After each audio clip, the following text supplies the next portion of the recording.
사사기 6장 7절부터 10절까지의 말씀을 가지고 우리가 부르짖을 때 하나님이 응답하십니다 라는 제목으로 하나님 말씀을 함께 묵상합니다. 세상 모든 삶의 이치가 다 그렇듯이 인과관계의 법칙은 영적인 세계에서도 그대로 적용됩니다.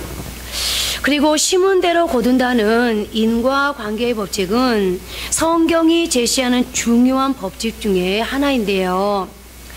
사사기 6장에도 보면 참으로 중요한 인과관계가 나옵니다. 7절과 8절 상반절 말씀입니다. 이스라엘 자손이 미디안으로 말미암아 여호와께 부르짖었으므로 여호와께서 이스라엘 자손에게 한 선지자를 보내시니, 여기서 인과관계의 원인은 여호와께 부르짖었으므로이며 그 결과는 한 선지자를 보내시니입니다. 그리고 이 같은 도식은 사사기 6장 1절에서도 발견되는데, 1절에 나오는 인과관계의 원인은 이스라엘 자손이 또 여호와의 목전에 악을 행하였으므로이고, 그 결과는 여호와께서 7년 동안 그들을 미디안의 손에 넘겨주시니인 것입니다. 갈라디아서 6장 7절은 이렇게 말씀합니다. 스스로 속이지 말라. 하나님은 업신 여김을 받지 아니하시나니 사람이 무엇으로 심든지 그대로 거두리라. 이 인과관계의 법칙이 지금 살펴보고 있는 사사기 6장에 그대로 적용되어 있는 것입니다. 뿐만 아니라 이 법칙은 성경 전체에 걸쳐 적용되어 있으며 우리의 삶에도 그대로 적용되는 것을 우리는 경험하며 살고 있는데요.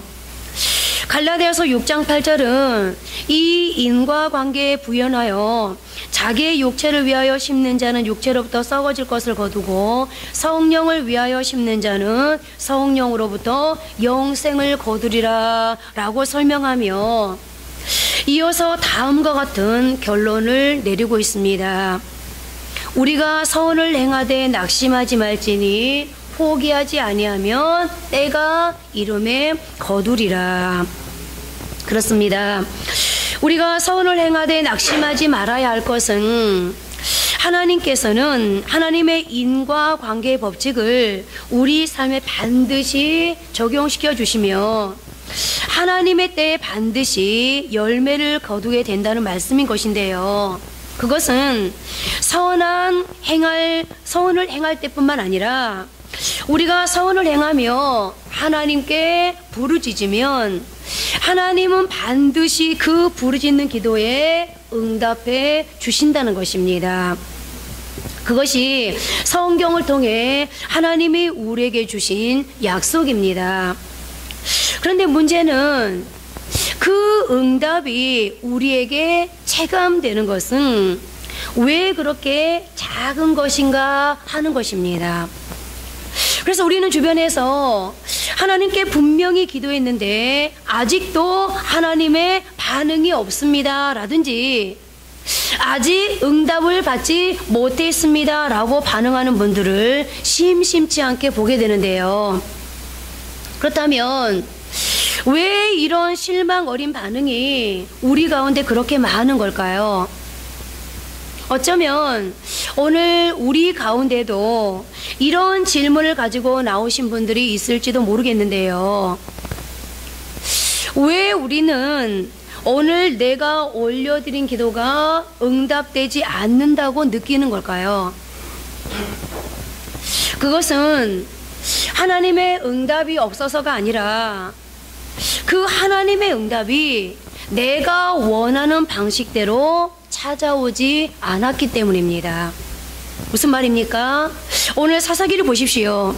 이스라엘 백성들은 파종만 하면 미디안과 아말렉과 동방 사람들이 쳐들어와 토지 소산을 멸하고 먹을 것을 모조리 빼앗아가 버려 굶어 죽을 지경이었습니다.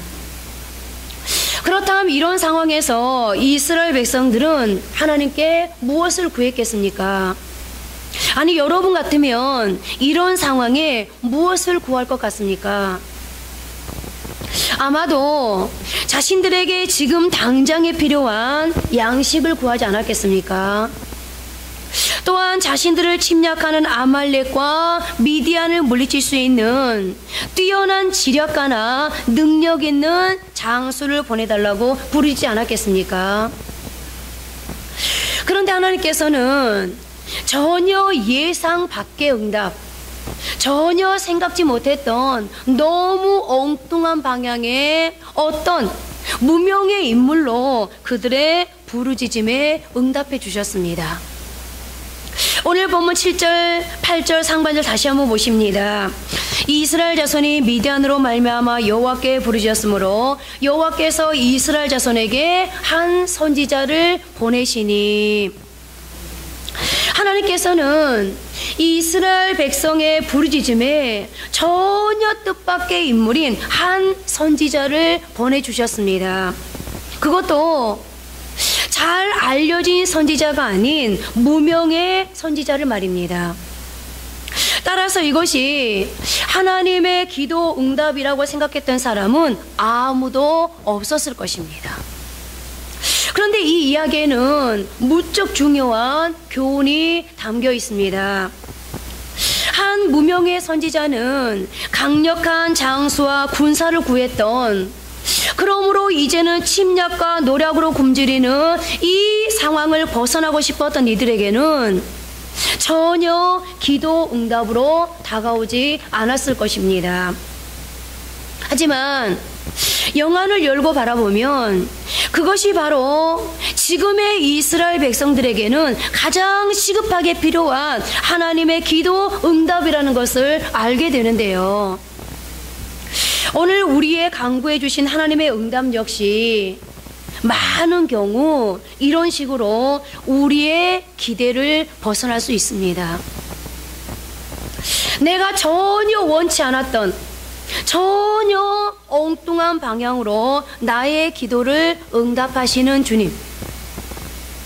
그래서 우리가 영안을 열고 바라보지 않으면, 하나님의 마음으로, 하나님의 시각으로 바라보지 않으면 하나님께서 우리 기도에 이미 응답했음에도 불구하고 내가 느낄 때에는 전혀 응답해 주시지 않았다는 방향으로 결론 짓게 되는 경우도 있을 수 있는데요. 그렇다면 하나님께서는 왜 당장 전쟁에 필요한 힘센 장수를 보내주셔서 간절히 기도하는 백성들의 마음을 시원하게 해주시지 않고 기도 응답인지도 잘 모르겠는 무명의 선지자를 보내주셨을까요?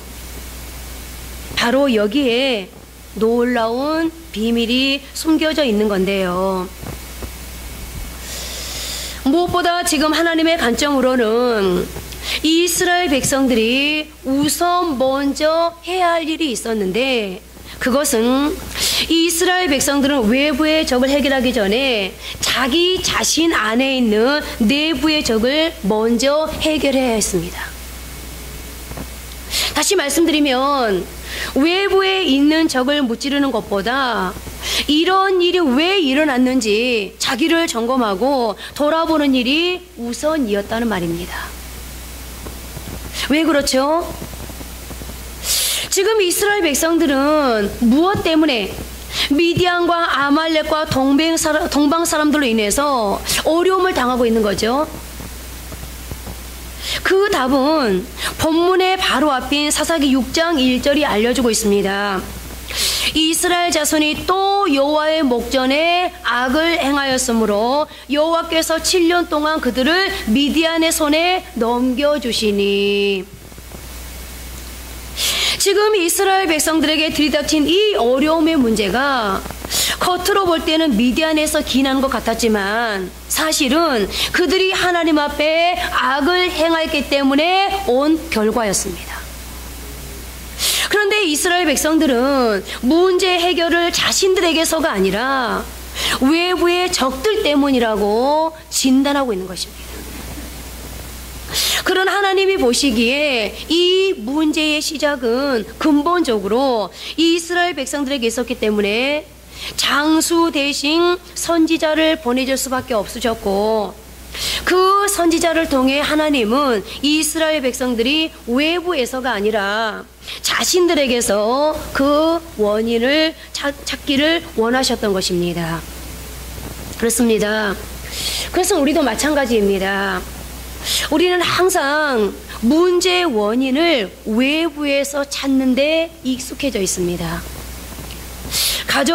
가정에 어려움이 닥쳐도, 직장에 어려움이 오고, 교회에 어려움이 오고, 사업장에 어려움이 와도 우리는 자기는 쏙 빠지고 저기 저 누군가에 의해서 이런 결과가 왔다고 생각합니다.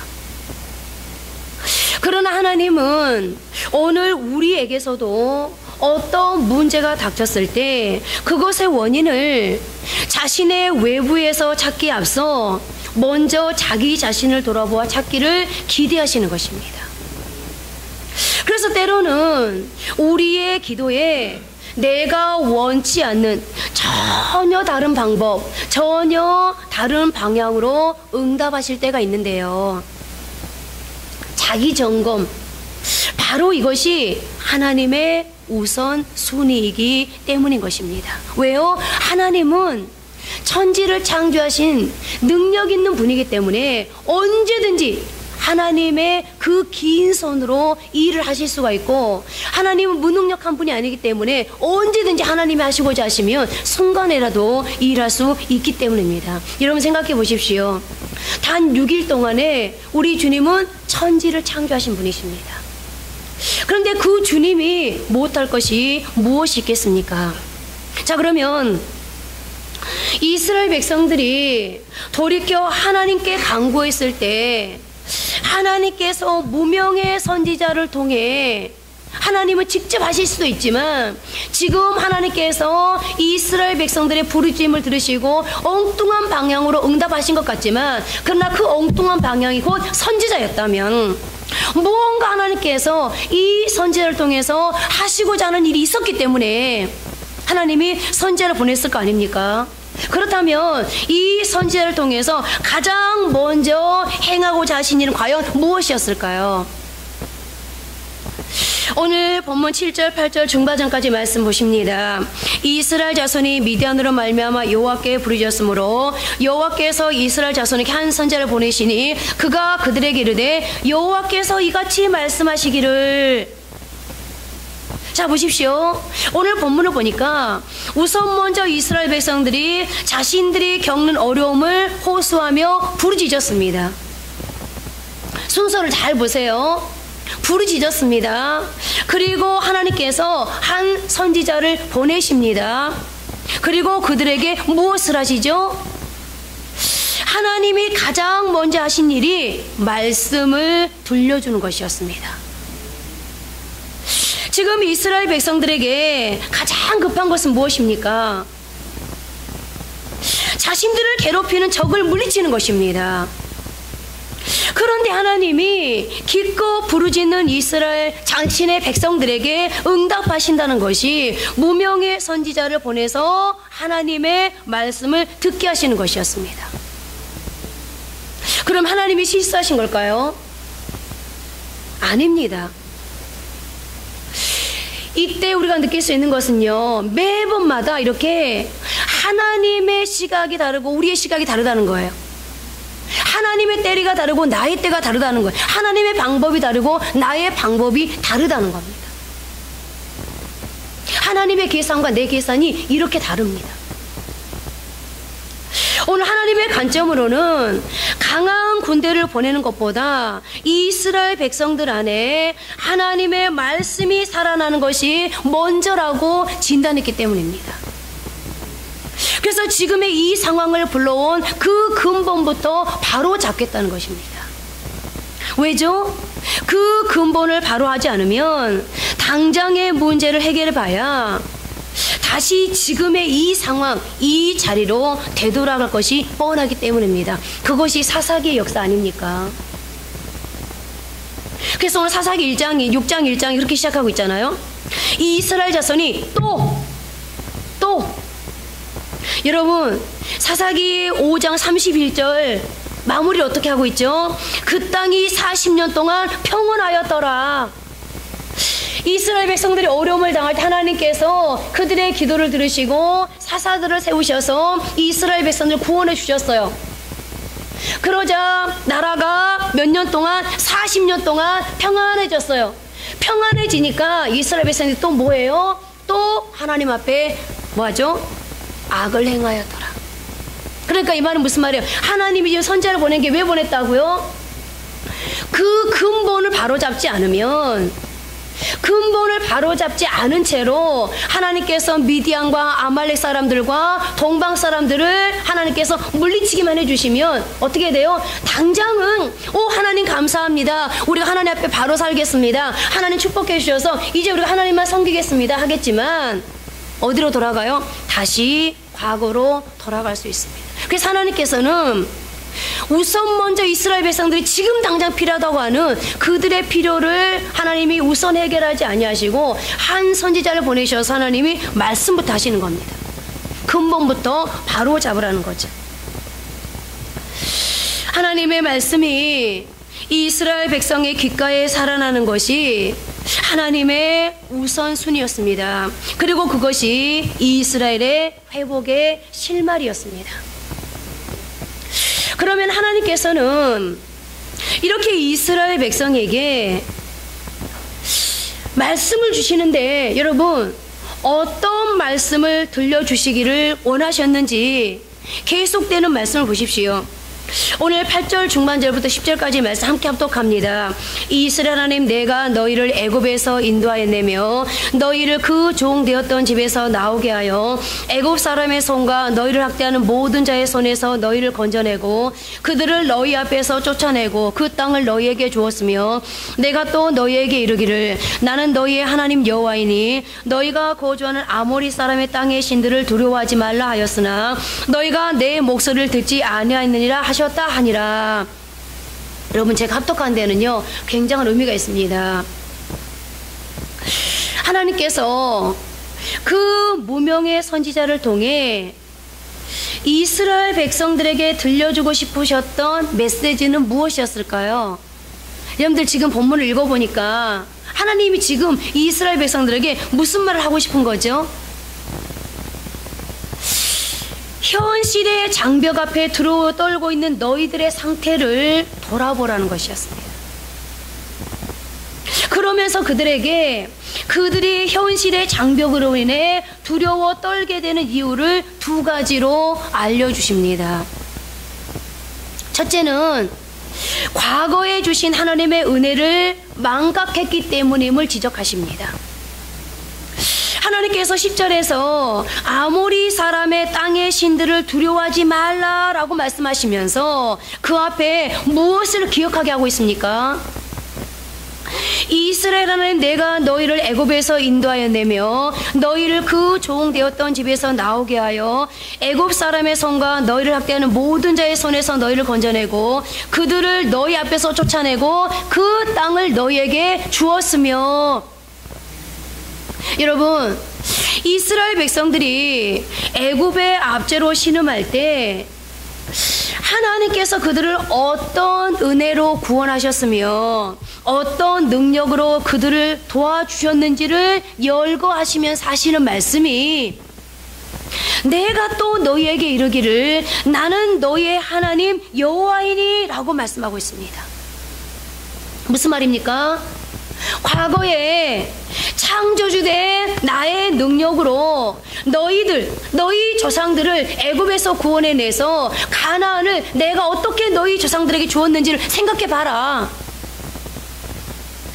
그때 너희 조상들, 너희가 들은 바, 너희가 지금 살고 있는 이 가나안을 차지하게 한 그 능력의 나 여호와가 어떻게 한다는 거죠? 지금 너희와 함께하고 있는데 너희의 하나님인데 왜 그 능력의 하나님을 망각하고 이방신을 두려워하느냐라고 말씀하고 있는 겁니다. 그 다음에 여기서 우리는 이스라엘 백성들은 그토록 큰 구원의 역사를 베푸셨던 하나님을 왜 망각했을까라는 것을 생각해 봐야 되지 않을까요?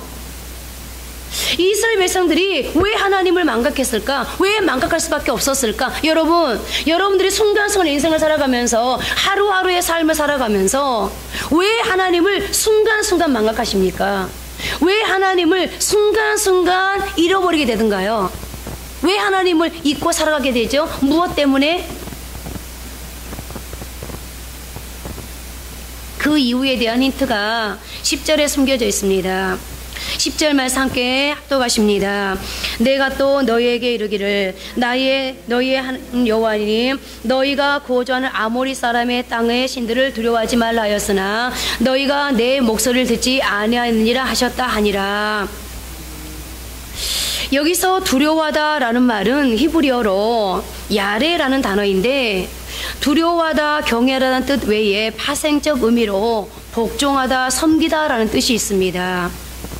그러니까 10절에 아모리 사람의 땅의 신들을 두려워하지 말라라는 말씀은 아모리 사람의 신들을 섬기지 말라, 복종하지 말라라는 의미를 담고 있는 것인데요. 지금 이스라엘 백성들이 과거에 주신 하나님의 은혜를 왜 잊어버렸다는 것인지, 그것은 그들이 겪고 있는 현실의 벽이 너무 크게 보여서 현실에서 자기들에게 닥친 이 멍해가 너무 크고 무거워서 그것이 그들의 신이 되어버렸다는 것입니다. 다시 말씀드리면 그들이 겪고 있는 이 고통의 현실에 그들이 삼킨 바 되었다는 것입니다. 자기를 압도해버린 그 상황 자체가 그들 앞에 능력자로 서게 돼버린 것입니다. 이런 상황 속에서 하나님께서는 아모리 땅의 신들을 경외하지 말라, 섬기지 말라, 복종하지 말라라는 메시지를 주고 계신 것입니다. 그러니까 이 말은 이스라엘 백성들이 눈에 보이는 우상을 지금 섬기고 두려워하고 복종하고 있는 것이 아니라 이스라엘 백성들에게 지금 당면한 문제에 지금 삼킨 바 되어서 다스림을 받고 있는 거예요. 사실 오늘의 우리에게도 이 메시지는 크나큰 메시지가 아닐 수 없는데요. 오늘 우리에게 닥친 경제적 어려움이나 건강의 적신호, 사업장에 대한 두려움이나 미래에 대한 막연함, 그리고 그런 것들로 인해서 느끼는 불안함과 초조함이 짓눌림이 되어서 우리의 신이 되어버릴 수 있습니다. 하나님보다 그 상황이 더 크고 실감나게 다가오면서 우리는 그것들을 섬기느라 우리의 마음과 시선을 다 빼앗겨 버릴 수 있습니다. 그러면서 어찌하든지 내 자신과 누군가의 기대와 그 시선 앞에 실망감을 주어서는 안 된다는 생각에 더 잘해야 한다는 결과론에 사로잡히게 되고, 그래서 우리는 우리가 가지고 있는 동력, 우리가 가지고 있는 동선을 다 이용해서라도 발버둥을 치게 됩니다. 이 상황을 벗어나기에 집중하는 것입니다. 그러나 우리가 세상의 기대와 소리에 지나치게 반응하려고 하고 두려워하게 되면 자칫 망각할 수 있는 게 있습니다. 바로 하나님의 하나님 되심입니다. 물론 저도 우리가 사는 삶의 멍에가 무겁다는 것을 잘 압니다. 이 땅을 산다는 것 자체가 부담이고 고통임에 분명합니다. 그러나 그럴 때일수록 우리가 먼저 해야 할 것이 있습니다. 하나님 안에서 내 자신을 되돌아봐야 한다는 것입니다. 왜 이런 상황이 왔는지, 왜 이 상황이 무엇의 결과인지를 말입니다. 우리도 이스라엘 백성들처럼 하나님이 금하신 것들을 섬기고 있는 것은 아닌지, 그래서 현실의 신은 크고 절대적으로 보이고 하나님은 멀리 보이는 영적으로 무뎌진 현상이 나타나고 있지는 않는지 우리의 내면을 돌아볼 수 있어야 합니다. 오늘 여러분의 신은 무엇입니까? 오늘 이스라엘 백성들이 그랬던 것처럼 하나님이 능력 있는 분이라는 거, 하나님이 나서면 얼마든지 자신들의 문제를 금방이라도 해결할 수 있다는 것을 이미 이스라엘 백성들은 5장까지를 보면서 봤습니다. 안 본 게 아닙니다. 그런데 그들이 잠깐 동안 하나님보다는, 전지하시고 전능하신 하나님보다는 문제에 자신들의 시선을 두고 집중하다 보니까 그 문제에 삼킨 바 되어서 하나님은 전지하시고 전능하시고 하나님은 창조주가 되시고 하나님이 나서면 얼마든지 이 문제는 순간 해결할 수 있다는 걸 잊어버렸습니다. 그래서 하나님께서 이 이스라엘 백성들의 이것을 바로잡기 위해서 기도를 들으시고 응답은 하셨지만 지금 당장의 필요를 해결하지 않고 우선 먼저 나 여호와가 어떤 힘을 가지고 있는지, 나 여호와는 너희 조상들에게 어떤 일을 했는지, 나 여호와가 너에게 지금까지 어떻게 은혜를 베풀어 줬는지를 뭐해라? 기억해라. 그리고 이 방신을 두려워하지 말라. 그 말은 무슨 말이죠? 너희 문제 앞에서 두려워하지 말아라. 그 문제를 복종하지 말, 그 문제 섬기지 말아라 라고 말씀하고 있는 거예요. 더 나아가 우리가 우리 앞에 놓인 현실을 두려워하고 그것에 노예가 되는 두 번째 이유는 하나님의 말씀을 경청하지 않기 때문입니다. 사사기 6장 10절 말씀을 다시 한번 보십시오. 내가 또 너희에게 이르기를 나는 너희 하나님 여호와이니 너희가 거주하는 아모리 사람의 땅의 신들을 두려워하지 말라 하였으나 너희가 내 목소리를 듣지 아니하였느니라. 여기서 나타난 이스라엘 백성들의 가장 큰 문제점은 그들이 하나님의 말씀을 듣지 않았다는 데 있었습니다. 다시 말씀드리면 그들에게는 하나님의 말씀이 들리지 않았다는 건데요. 그 이유가 무엇일까요? 앞에서 언급했듯이 하나님께서 금하셨던 아모리 사람의 땅의 신으로 상징되는 당장의 현실에 사로잡히면 하나님의 말씀이 들리지 않게 된다는 겁니다. 여러분, 아니에요. 저는 현실의 문제가 산 같아도요, 현실의 문제가요 바위같이 저를 짓눌러도요 저는 절대 하나님 말씀을 듣거든요. 여러분, 성경이 거짓말하는 걸까요? 그때나 지금이나 삶은 똑같고요, 인생을 살아가면서 겪는 고통의 문제는 다 똑같습니다. 사람의 생리 또한 다 똑같습니다.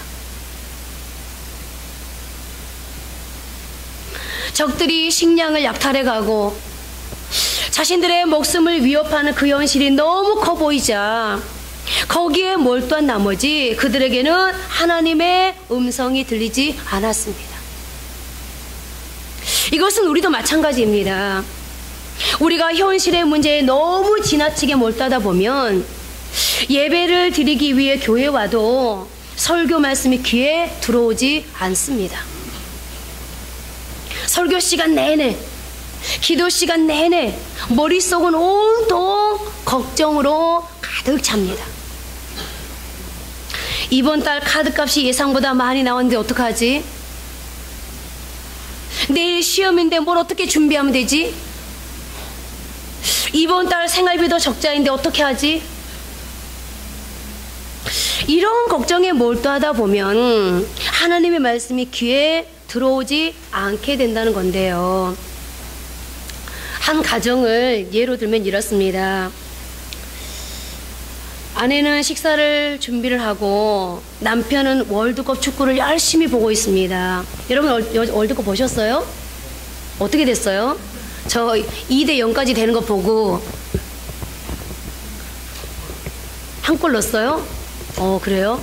누가요? 아, 그랬군요. 한 골 넣을 때까지 벌걸. 어찌됐든 졌군요. 그죠? 아유, 너무 안타깝네요. 남자들이 너무 축구 좋아하죠.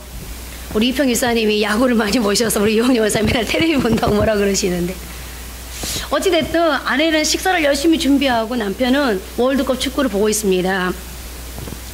식사 준비를 마친 아내가 여보 식사하세요 라고 말하면 남편을 부릅니다. 하지만 남편은 축구를 보는데 너무 집중한 나머지 그 말을 듣지 못했습니다. 그러자 아내의 연성이 조금 올라갑니다. 그런데도 남편은 그 소리를 듣지 못합니다. 그때 대부분의 아내들은 어떻게 하죠?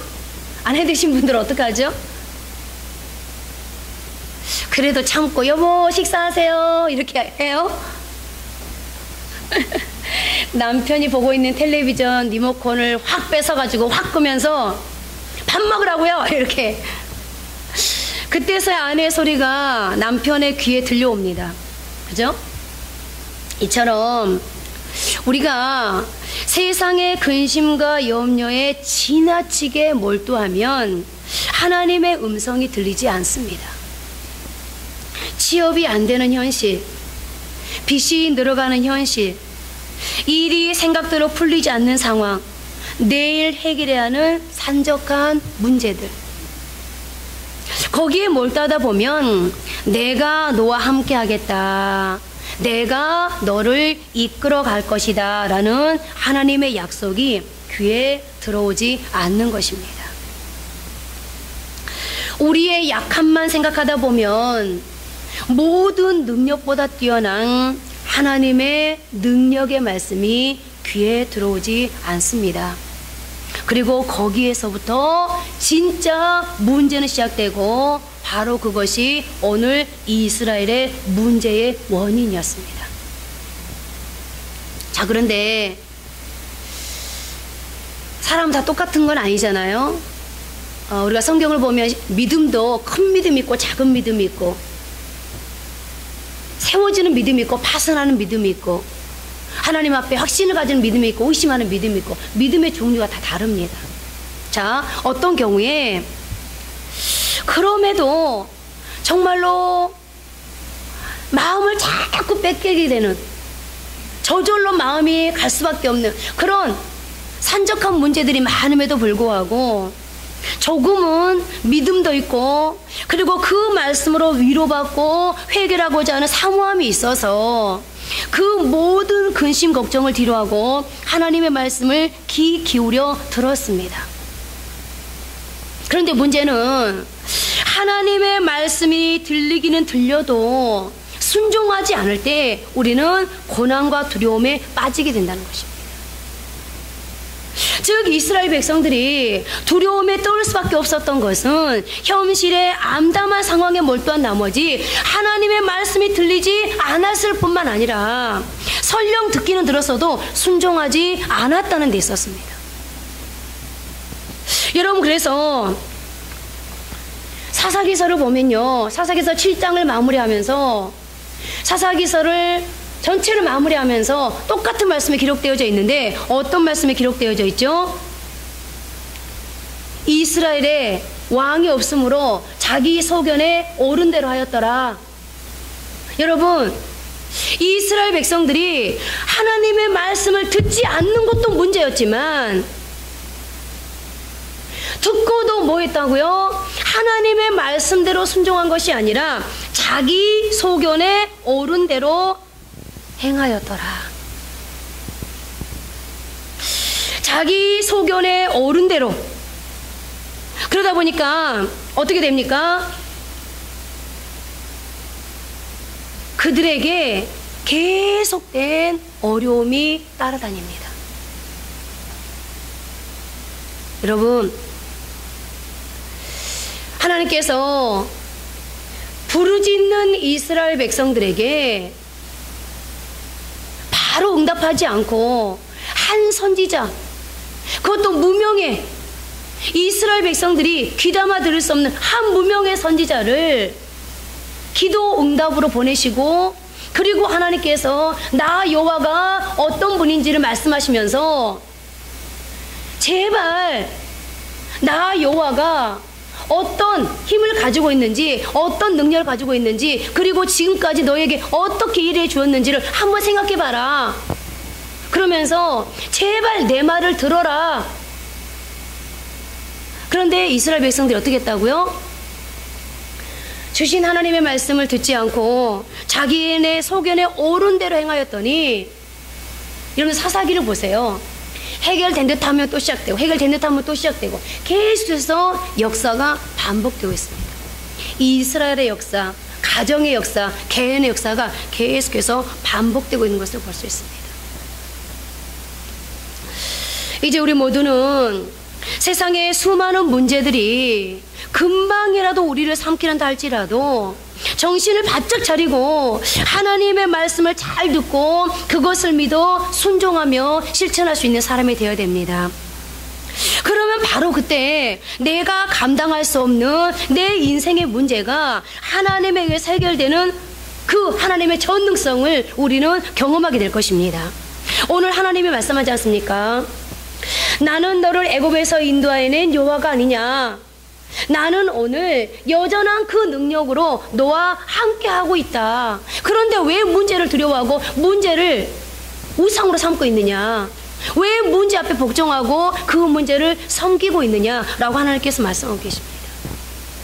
여러분, 저와 여러분이 믿는 하나님은 창조주 하나님이십니다.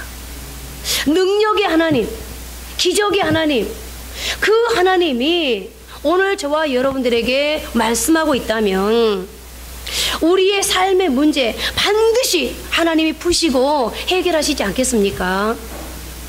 그 능력 그리고 그 기적을 손에 쥐고 계시는 그 해결자 되시는 하나님을 오늘 저와 여러분 모두가 믿으실 수 있기를 바랍니다. 이제 말씀을 맺겠습니다.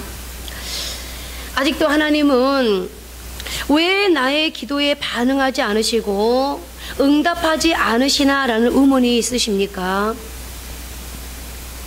아니, 응답하긴 하셨는데 내가 원하는 대로 내가 원하는 방향으로 응답하지 않아 화가 나고 혼란스럽습니까? 오늘 말씀 앞에 다시 한번 하나님께서 왜 그렇게 하실 수밖에 없었는지를 생각해 보십시오.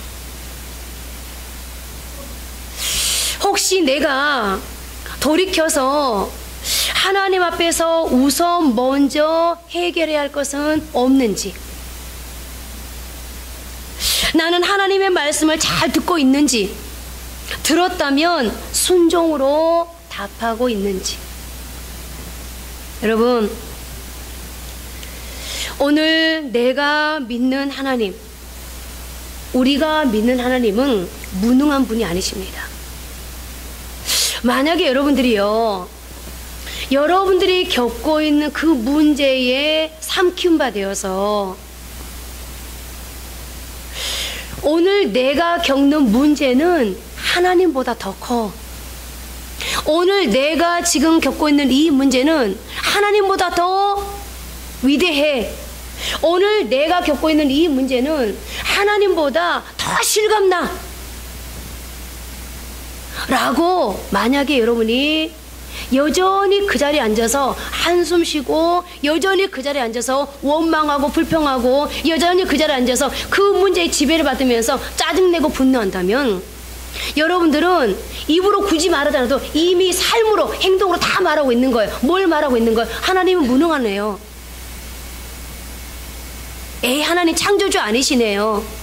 에이, 하나님은 일하실 수 없는 분이네요. 하나님은 나를 사랑하지 않네요. 웬 십자가? 이러면서 여러분 다 여러분의 삶으로 행동으로 고백하고 있는 겁니다. 말하지 않았다고, 난 하나님 앞에 불평불만하지 않았어요, 하나님 앞에 불신앙 고백하지 않았어요 라고 한다고 하나님 속지 않습니다.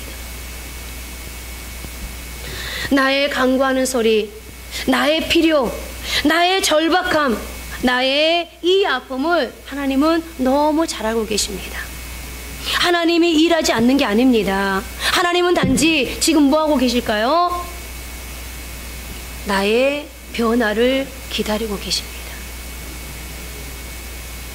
나의 변화를 하나님은 지금도 기대하면서, 사람은 저놈 틀렸어, 사람은 저 사람 인간되게 글렀어 라고 말하지만 하나님은 아니야. 조금 전에 이스라엘 백성들에게 말했죠. 야, 사랑하는 백성들아, 왜 문제만 바라보니? 나가 어떤 하나님이니? 왜 나를 보지 못하니? 나는 너희들을 한순간에도 구원할 수 있는, 한순간에도 너를 축복할 수 있는 그런 능력이 하나님이야. 나는 너를 사랑하고 있어. 그래서 오늘 네가 돌이키면 내가 너를 이렇게 해주려고 기다리고 있어 라고 하나님은 말씀하고 있는 겁니다. 이제 그 하나님의 내민 손, 그 손을 붙잡고 하나님의 말씀을 다시 기억하면서 하나님께 오늘 저와 여러분의 인생을 맡겨드릴 수 있기를 다시 한번 주님의 이름으로 축복합니다. 우리 이제 한번 기도하겠습니다. 이 세상의 물결이 흉흉해도 날 평안케 하옵소서. 저는 이거를 개사를 이렇게 했으면 좋겠습니다. 이 세상의 물결이 흉흉해도 날 기쁘게 하옵소서. 날 축복해 주옵소서.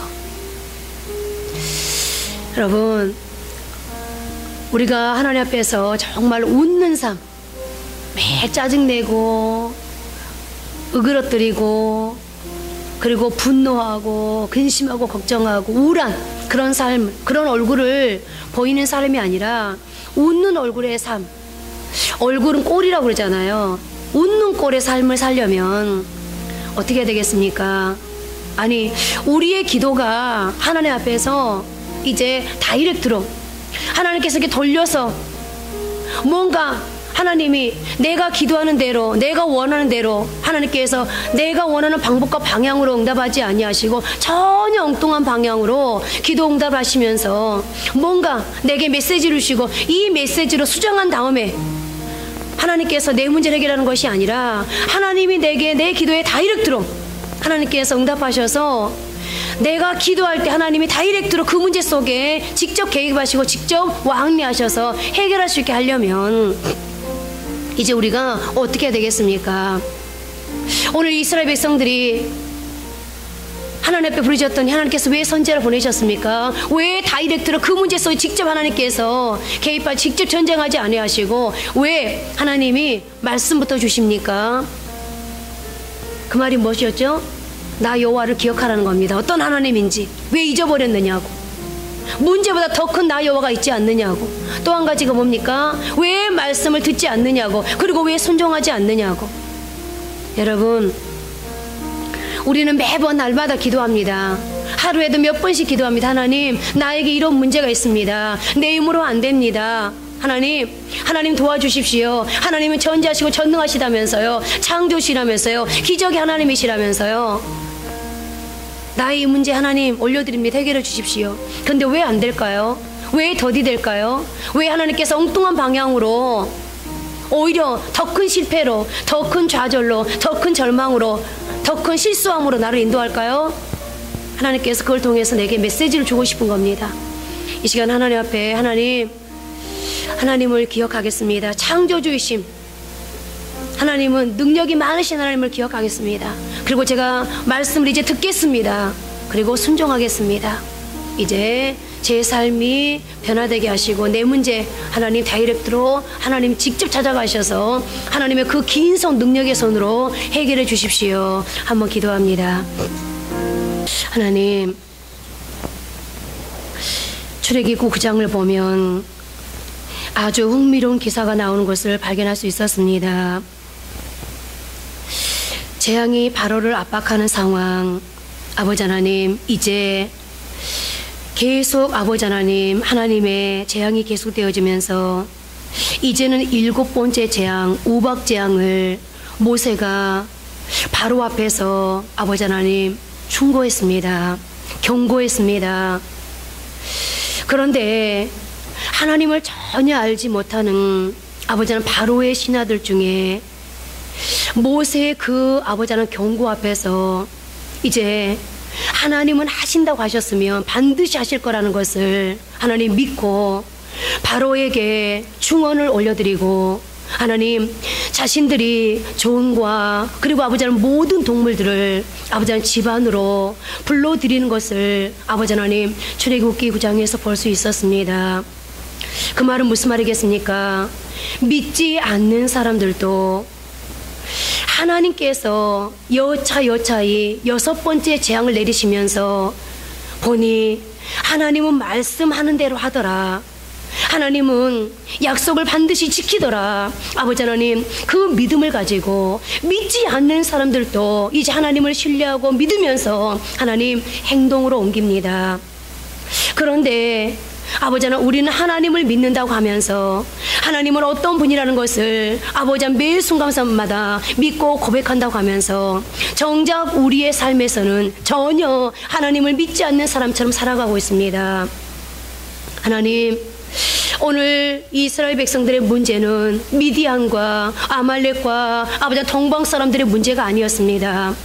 그들의 문제는 하나님 앞에 악을 행하며 살아간다는 것이었습니다. 성경에 보니 그 악이 무엇이었습니까? 하나님의 말씀으로 하나님의 명령대로 살아가는 것이 아니라 하나님의 요구 앞에 순종하며 살아가는 것이 아니라 자기 소견에 옳은 대로 살았습니다. 하나님, 그 말이 무슨 말이겠습니까? 요즘 말로 하면 자기 감정이 끌리는 대로, 상황이 이끄는 대로, 배를 꼴리는 대로 살았다는 것입니다. 하나님, 그랬더니 이 이스라엘 백성들에게 계속해서 어려움이 따라다닙니다.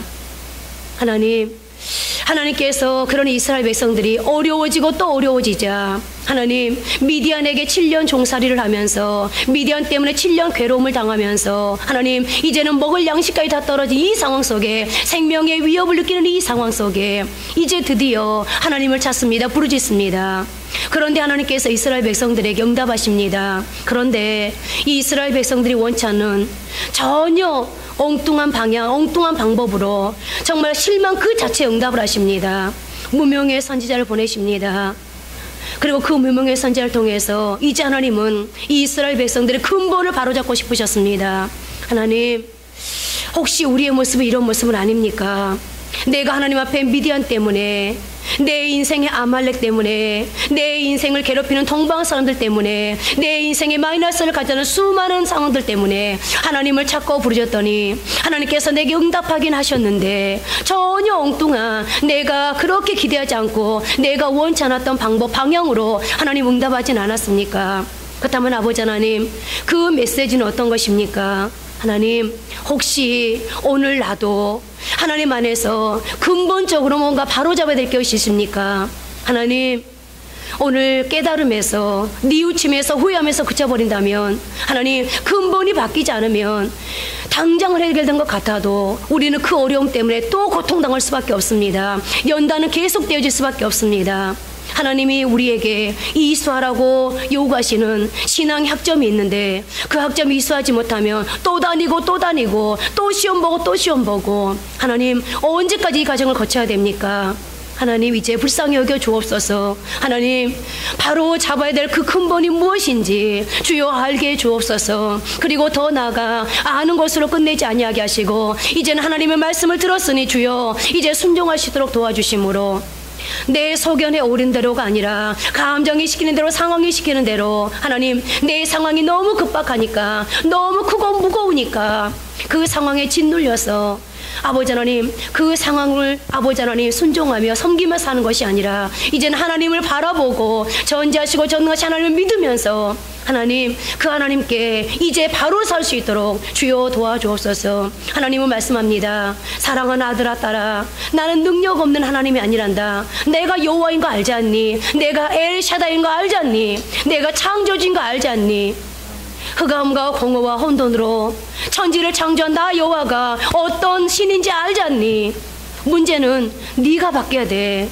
너가 바뀌기를 기다리고 있어. 너가 바뀌기만 하면 축복은 순간이야. 연단은 길지만 축복은 순간인 거 왜 모르니? 하나님께서 오늘 또 우리에게 말씀하신다면 주여, 문제가 아니라는 것을 하나님 앞에 인정하게 하시고 다시 한번 믿음으로 고백하게 도와주셔서 하나님 앞에 내 자신을 바로 세우고 이제는 축복의 그릇이 될 수 있도록 주여 도와주옵소서. 그러므로 내가 이제 하나님의 이름만 불러도, 하나님 앞에 생각만 해도, 하나님의 도움만 구해도, 하나님은 굳이 내가 하나님 앞에 절규하지 않아도, 절박하다고 하나님 앞에 가슴 치지 않아도, 하나님, 그래, 내 인생의 문제가 또 그렇게 생겼구나. 그러면서 하나님의 긴 손으로 이제 직접 그 문제 속에 개입하셔서 만져주시고 일해주시는 하나님의 그 놀라운 해결하시는 축복, 아버지 그 축복 속에 살아갈 수 있도록 주여 도와주옵소서. 우리 한생명 비전교회가 하나님, 우리 성도 성도들의 가정이 하나님 어렵다고 말하는 사업장이